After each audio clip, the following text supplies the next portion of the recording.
Now, nung nag-work ka, ginawa mo yung best mo, no, for 10 years, ano yung nagpas-decide sa'yo na iwan ko na lang tong corporate world, dito na lang ako sa networking?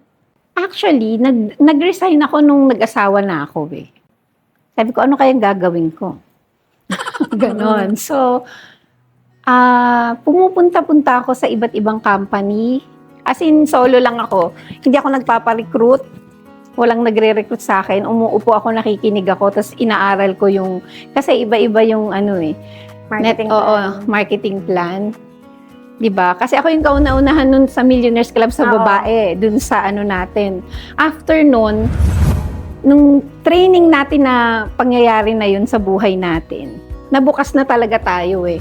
Doon na ako na kahit pa anong ino-offer sa akin, parang hindi na hindi na applicable sa akin. Nasabi ko, bakit ako paghihirapan ko para naman sa iba?